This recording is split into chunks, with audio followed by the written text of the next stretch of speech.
What does it mean to be English? As distinct from being British, by the way. There's obviously logic to the question. Is there a central identity? 0344 499 1000. Is it an identity? Is it a specific part of our backstory, our history, or even our current status? When you think of England, what does that conjure up? And by the way, I'm not asking these questions out of nowhere. This isn't some kind of advice from the therapist. Today is St George's Day. Although, as I was saying to Julia, sort of officially it's St George's Day, but they've slightly moved it this year to next Monday. Apparently there was a bit of a hullabaloo at the church, something to do with an Easter clash and celebrating saints too near the day that Christ is risen, etc. That's, I'm told, the reason. Anyway, back to the issue. What does it mean to be English? And you can look at all the obvious stuff: a full English breakfast, a stick of seaside rock, carry-on film type humour, a nice cup of tea, lots of rain, the Beatles, the Stones, Coldplay. I mean, the list could go on in that respect. The countryside, London town, Shakespeare, pub culture, fish and chips, Robin Hood, Manchester, roast dinners, Stonehenge, towns with weird names. Have you ever been to Pratt's Bottom, Netherwallop or Bitchfield? They all exist. You might snigger, by the way. It's good to say that. You might snigger at this. If we were doing this show in Australia, they've got a place called Tittybong. I'm not making it up. We could do a whole show on this. So back to the issue. We all have there's lots of cultural references about what it means to be English. I just listed what I think are the big ones. Anyone for tennis? You know, there's a bit of that. There's a sort of an English politeness, which I think is only in England, as distinct from anywhere else in Great Britain or Northern Ireland. But there's more to it. What does it mean to be, what is Englishness, and how does the region of England differ from our neighbours in Scotland or Wales or Northern Ireland? How do those areas look at England or Englishness? I think the English get a bit of a torrid time. You know, you start waving a flag, as you know, Keir Starmer's proclaiming to have addressed this. We'll talk to a couple of voices on this in just a bit, but reclaiming the flag, I've heard that said I thought we kind of had reclaimed the flag years ago. And which flag would you rather wave, the St George's flag or the Union flag? The Union Jack, Union flag, depending on its status at the time. 0344 499 1000. What we don't do very well is celebrate St George's Day. I had a mate of mine, Rich, this morning, 7 a.m, sent me a text literally saying Happy St George's Day. Does it every year, feels very strongly about the English identity and all that it means. But what does it mean to you to be English, to have a sense of being English? What is that? For my money, I've always felt more British than English. And there's just an obvious reason for that. We're a country the size of a postage stamp. I don't really recognise us all as different countries, Scotland, England, Wales, etc. There's one country, right? It's the United Kingdom, basically. And so that's where we're at. That's who we are in that sense. So being British has a fuller sense to me. And I could give you, I think, a more robust and even I think tangible list of things when we start looking at our legal system. It might be a bit creaky from time to time. Sometimes it even breaks a bit. But broadly speaking, the sense of that, the sense of justice, our parliamentary system, the way we do business, again, not always perfect. We've seen over the years, particularly more recently, you know, lots of characters who've messed with the system a little bit. But on balance, if you go around the world, I've been to a lot of countries around the world, and I tend to think that when you look at all those salient areas, our health service, for example, isn't always perfect. When it works brilliantly, it is one of the best. So on balance, put us against, you know, most other countries.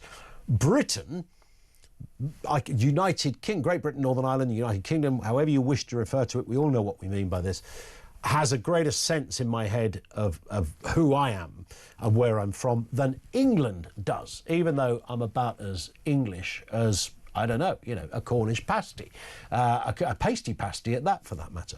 0344 499 1000. But let's just look, it is St George's Day, so therefore let's look at being English as distinct from being British? What does it actually mean? And what is your perception, if you're in Scotland, Wales, Northern Ireland, of the English? How does that kind of pan out? If you feel very proud of your Englishness, what's behind that pride? What is the kind of root to you having that feeling?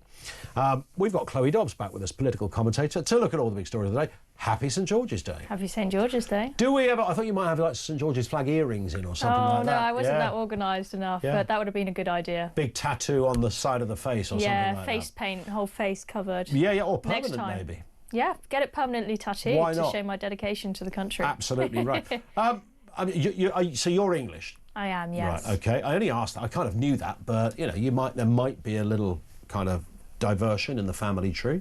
Yes, my mum is from America, so I'm half American. I'm a dual citizen, I'm afraid. You've got the dual nationality. I know. I end up Two sort passports. of going along with the 4th of July celebrations, even though in reality it's a middle finger up to the English. So that's Well, it is, really, I enjoy isn't it? the fireworks and the fun. Yeah. Boston, goodness me. So listen, let's have a listen to Keir Starmer here, because, of course, he's sort of waded into this. I don't know if it's because it's St George's Day, but a rallying cry to reclaim our flag for St George's Day. This is him calling for us to unite against division and hatred. Let's have a listen to the Prime Minister. We should always fight for our flag. It's our flag, it's our history, our heritage, it's our values. So we should always fight for that flag. I recognise that people want to see a country that's secure in all aspects, secure borders, secure economy, and secure in terms of people's health and opportunities. That is part and parcel of what we are as a country. But there is this battle for the flag. There are some people who want to use it, cause conflict, to use it as it was used in some of the riots last year. I don't think we should give up on our flag. We should reclaim it. It belongs not to me as Prime Minister, not to the government, not to the Labour Party, not to any political party. It belongs to all of us, and we should be proud of it. I'm glad he clarified that the flag doesn't belong to the Labour Party, like anyone actually thought that. Oh, I thought that was the Labour Party flag. Well, it's got red on it. It's got red. It must be the Labour Party flag. I mean, I don't know where he was really going with all of that.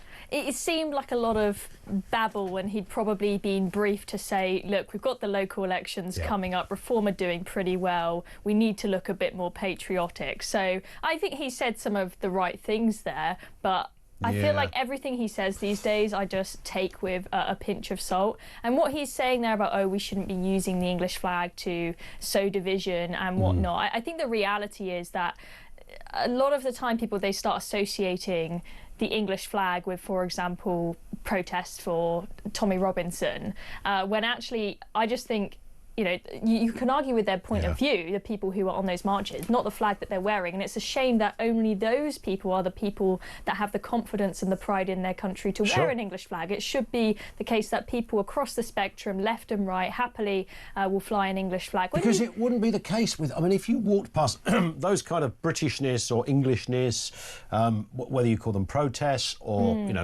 there was a couple last year, people sort of likened it to a kind of like a royal, official royal day of some sort. It felt very patriotic, it felt very nice, and people were sitting in deck chairs and the sun was out. And that view, that image, I suppose Starmer's point is that it's kind of been tarnished. If you saw a load of people who were Irish or even Scottish in the same situation, thousands, tourists would be taking photographs and going, wow, look, it's a celebration of St Patrick's Day. Isn't that brilliant? St George's Day, the flag, has it got different connotations, or are we just sort of projecting that onto it? Because it has, to a degree been misused, but not specifically the English flag. I think that certain individuals associate the English flag with certain connotations. Both the English flag and the British flag, you have, some idiot lefties often saying, oh, it represents colonialism and our evil past. Oh, for God's sake. They're just focused on picking out any bad parts of the past rather than actually recognising, regardless of whether we made some mistakes as a country, this is a country to be proud of. We have a culture, and it's something that should be celebrated. I think it's just a great shame that we live in a country where so many, especially young people, just in the West in general, hate their own countries, when actually we're pretty great, I'd say. I think we're all right. What does it mean, though, to be English, as distinct from being British, say, or in your case, half American, pesky Yanks? Well, I think it's always, whenever you fill out a form, it's like, oh, what am I looking for? Am I looking for England, UK, Great Britain? And there are so many, it's weird having so many different identities. And, you know, I feel like there's not really much difference between being English and being British. It just happens to exclude, for example, wearing a Scottish tartan kilt and whatnot. I think being English, it's one that's often is something that's quite hard to define, and that's where often, you know, journalists will try and catch out politicians like, aha, you can't give me a one-line answer to what being British means and what culture means. But it's lots of little things, like, for example, we're great at queuing, we're very polite, it's how we talk to each other, it's certain things we eat, whether, I know we don't have the best cuisine in the world, but, you know, fish and chips to me seems like a very British thing. You mentioned... And a Sunday roast. Sunday roast. You mentioned pasties, I know that's specific to Cornwall, but little things like this, I think, feels very English, and these are the kind of things you start to miss when you go abroad. But also, if you get into, you know, we shouldn't dismiss cultural things. You know, I mentioned music, theatre, film, etc. I mean, we're pretty much up the Premier League at the top there, aren't we, in terms of what we've given the world? I know you could say Great Britain as well has done that in terms of inventions, but I mentioned Shakespeare as an obvious one. You know, bring in a Bronte or two if you want to. You know, we've done well in that world. Yeah, and apparently, I can't remember who was saying, but there was this big hoo-ha maybe a month or so ago where apparently it's white supremacy or European white supremacy to claim that we have better art and culture in Britain than the rest of the world. So to celebrate Shakespeare is wrong. I think this was all with the drama over Shakespeare's birthplace. They now have been decided they need to downplay how good of a playwright Shakespeare was, because they don't want to make it sound like they're suggesting that our culture in Britain is better than that in other countries. We've got to somehow apologise for Shakespeare. I know, it's just, it is the West hating itself, and it's very sad to see, but I hope that today on St George's Day that a few people who were maybe doubting how great this country was can start to feel a little bit more patriotic again. I hope so. What does it mean to be English? 0344 499 1000. Maybe our parliamentary system is part of it. It's not always perfect, but it does work rather well. Today, of course, PMQs and a lot of a hullabaloo in the build-up to that. Kemi Badenoch urging Keir Starmer to essentially apologise to women after he shifted his stance on transgender rights following that Supreme Court ruling. Let's have a listen to the two of them battling it out at PMQs today. He talks about my predecessor. What about the abuse I faced from his MPs calling me a transphobe for supporting what the Supreme Court has now clarified in his words? And where was he? He hid for 6 days without commenting on the Supreme Court judgment. Why did it take him so long to respond? Isn't it because he was scared? Yes. Mr. Speaker, the only fiction here is the idea she delivered anything in office. She held the post of Minister for Women and Equalities for 2 years, and she did precisely nothing. She provided no clarity on the law, did nothing to improve women's lives, which got materially worse under her watch. Well, I don't know where to start on that. I mean, he's got a point that the Tories did very little on this. Well, the Tories did very little in, I think, most areas, but that's the easy cop-out answer for them. Is whenever they're challenged on something, is they just point the finger back and say, oh, well, the Tories left us a mess, the Tories didn't do anything. This trans issue is very, very difficult for Keir Starmer to navigate, and his silence really spoke volumes, and the pressure started to get to him. You have to say something. You have to say something about this ruling, especially when you've got groups of Labour MPs plotting to not necessarily overturn the ruling, but do whatever they can to weave around it. You've had the Young Labour put out a big statement with all the Labour students saying how awful the Supreme Court ruling is. There's a lot of pressure on him, but he knows that there's big division within the Labour Party. Huge. Whatever side he picks, he's going to upset somebody. If he goes on the side of the trans activist, then he's seen as, you know, a misogynist that doesn't care about women's safety. But if he sides with the Supreme Court ruling, he's upsetting huge swathes of the woke part of the Labour Party that are furious. You saw the size of that pro-trans protest at the weekend in London. So he's stayed completely silent, not knowing what to do, but now he's had to face the music being challenged by Kemi Badenoch today, and he gave a pretty pathetic response, not standing up for Rosie Duffield, who has, you know, very sadly been bullied and treated awfully for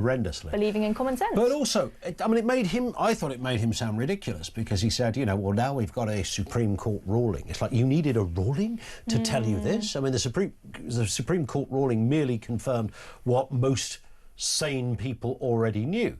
He's kind of implicit within his comments on that is that until we had the ruling, he still didn't know, which is why we've got all those interviews out there of him saying, well, we shouldn't say only women have a cervix, and I don't know what a penis is when it comes to work. I've got no idea about any of this stuff. And he was hesitant at best on all of that. And now his response is, thank God for the ruling. Yeah, in fact, the ruling should have just confirmed what you already thought. And it might be the case that Keir Starmer, deep down, he knows what a woman is, and he knew this all along. But we know with Keir Starmer, he just goes whichever way the wind blows and says whatever he thinks is the right thing to say. And so all those interviews of him umming and ahhing about what a woman is, saying it's wrong to say only women can have a cervix, he may have just been putting on an act. I think that for both Keir Starmer and sporting governing bodies and whatnot, I think the Supreme Court ruling is probably a bit of a relief for them, because now they can, rather than saying this is my opinion of how trans people should be treated, they can say someone independent has said this isn't my opinion, I'm just going by what the law is. The reality is that Equality Act, that was written in 2010, and it's only over the past few years that we've had these questions of what actually is a woman, what do we do with trans people. The world has really changed, and it didn't have that clarity in it of what a woman meant before. So I understand why we had a court judgment. I mean, it's ridiculous it had to go all the way to the Supreme Court, but here we are. Here we are indeed. But is it over? We'll have more on that. More from Chloe in a couple of moments. Over to you as well. 0344 499 1000. What is it? St George's Day. So happy St George's Day and stuff. What does it actually mean to be English? How do you feel as an English person? How do you define that identity? Do you sense it in every fibre of your being, every sinew of your neurosystem? Does it scream, I'm English? How does it manifest for you, being English? If you're Scottish, Welsh, Irish, what is your perception of the... Do you feel a little bit sorry for the English because you can't really wave a flag like every other country around can without somebody attacking us? Keir Starmer says we need to reclaim the flag. Oh, great. Thanks, Keir. 0344 499 1000.